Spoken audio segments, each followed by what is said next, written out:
चैत्राचं नुसतं नाव जरी उच्चारलं ना तरी मनात चैतन्य जातं.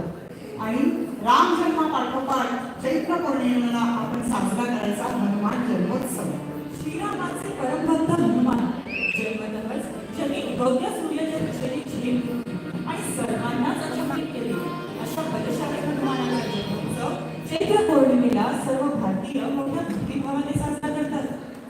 तर अशा प्रकारे निरनिराळ्या सणांचे आभास देत चैत्र नावाचा रंगीत संगीत अंक संपतो. हे दीपाली अंक कधी सुरू होतो ते कळतही नाही. चैत्राच्या अभिनयाशी साधीपणा असलेलं कार्य रंगभूमीवर अवतरून आपलं कार्य सुरू करतो ते चैत्रसखा वैशाख. चैत्रसखा वैशाख म्हणजे निसर्ग वेळा. चैत्रानं जे निर्माण केलंय ते आपल्या परी सांभाळण्याची पराकाष्ठा वैशाख करतो. वैशाखातल्या सर्व सणांचं सर्व उत्सवांचं संस्कारित झालेलं रूप म्हणजे अक्षय तृतीया. वर्षातील 3.5 मुहूर्तांपैकी असलेला एक मुहूर्त.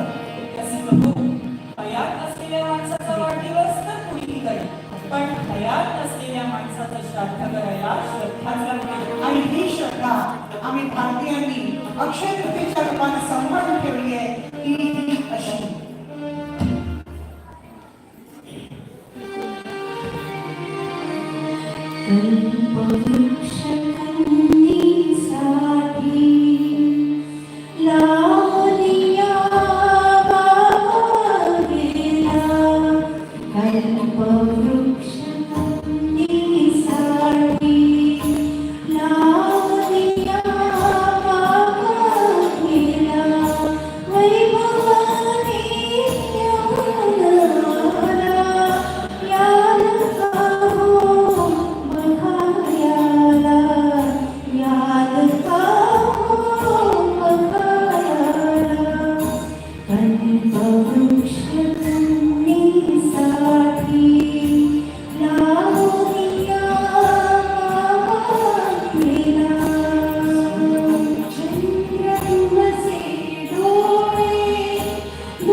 ज्येष्ठा